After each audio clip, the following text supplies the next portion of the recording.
Let's say Usyk says something crazy and shuts out Fury or knocks him out. Be hard pressed to not put him #1 pound for pound after that, right?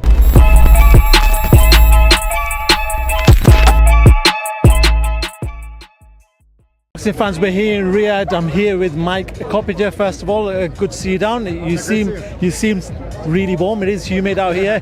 How are you doing? Is this your first day here?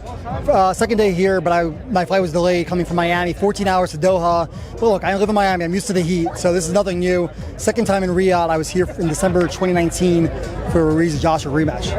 Let's talk about this fight, man. What a fight! Obviously, one of the biggest fights of the century.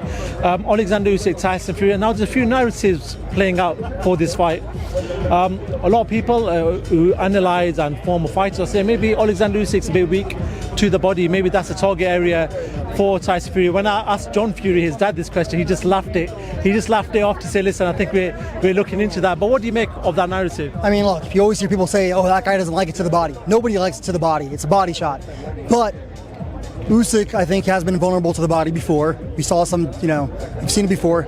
Dubois, I thought that was definitely a low blow, so I'm not buying into that. But I think Tyson Fury was a great uppercut to the body, and especially if Fury's in the clinch, leaning over, I think that could be a shot for him, yeah. Tony Bellew saying that maybe Tyson might struggle against a smaller mover, somebody who fights on the back foot, someone that counterpunches. Can you see that? Have you seen enough of that of Tyson's career to say that he struggles with that sort of style? I think most times, guys like to fight guys their own size. Obviously, I think with Wilder, that was nice for Fury. He's right on the same height as him, pretty much. But Fury can fight southpaw, orthodox, off the back foot, off the front foot. So I don't think there's really a style that Fury can't figure out. Tyson normally wins the mental battle before he gets to the ring. We saw what he did against Klitschko. Normally, even against Wilder, there was points in that press conferences where he seemed to win the war of words, as they say. This time around, it doesn't seem to be the case. Oleksandr Usyk seems a lot more composed. He seems to be giving the verbals back. Do you feel like Tyson's won this war of words, or do you feel like Oleksandr Usyk's there without a doubt? Yeah, I don't think anyone's won this war of words. I think Usyk's proven that he's a guy that can't be rattled. I think it rolls off him and he laughs at it. So I don't give anyone the edge there. I think it's going to be an incredible fight. I think it's going to be very even, and it's going to be very close. And it's going to be who can establish their fight. I think I look for Fury to really use the big man tactics, just like Manuel Stewart had with Lennox Lewis and Vladimir Klitschko, and now of course with Sugar Hill Stewart. Can we also anticipate maybe a chess match for a little while? Where they try to work each other out, maybe a clash of styles. Can we anticipate that as well? I do think early on, you're going to see guys trying to establish the lead foot, especially with an orthodox fighter versus a southpaw. Although again, Fury can fight southpaw as well. He can switch hit.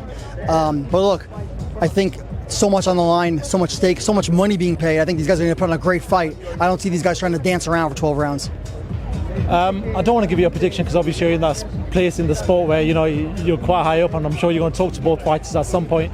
But how do you see this one going from the start to the finish? Do you feel like there's going to be spurts from each guys, and then maybe at the end we get some sort of stronger hold from one of the fighters? And these guys also know that they have a rematch in October, right? So I think you have to factor that in. But at the end of the day, both these guys have fought on the highest level and won at the highest level. And I think Usyk's 24 rounds of Joshua is going to serve him really well against another fighter who's really big and strong and can punch. But don't sleep on Tyson Fury's big punch too. He's proven over these last few years that he can really punch with his right hand, and Usyk's a smaller man. I do want to quickly ask you before I do let you go. Ryan Garcia is flying in tomorrow. Just an update from somebody who's obviously covering the case in the US. We know that the B sample is supposed to be tested at some point in these days. What is the process right now in regards to Ryan? You're going to have to, like you said, the B sample is going to be examined on May 22nd. And for those who don't know, the B sample is simply, you have a urine sample, they split it in half, A and B, to safeguard against any sort of lab error. It's always more than likely, overwhelmingly more than likely, the B sample is going to be the same as the A sample. And if it is, then they go from there, and it's going to be on Ryan Garcia and his legal team to prove to the New York State Athletic Commission that this was supplement contamination or some other excuse. But not knowing something wasn't in there is not an excuse. There's strict liability in boxing, and you're going to have to prove that there was some sort of contamination or foul play at hands. Yeah, talking about Demnani, he has sent off a letter via his attorney to get the fight as a disqualification.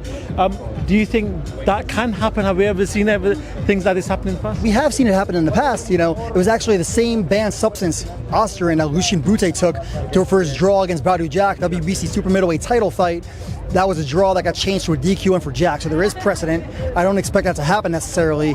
But look, I just want to say, this is going to take months, probably more than weeks. This is going to be a long, played out process with legal teams, and look, these are fighters that make a lot of money. They can afford high priced lawyers, and the New York State Athletic Commission is going to take their time here.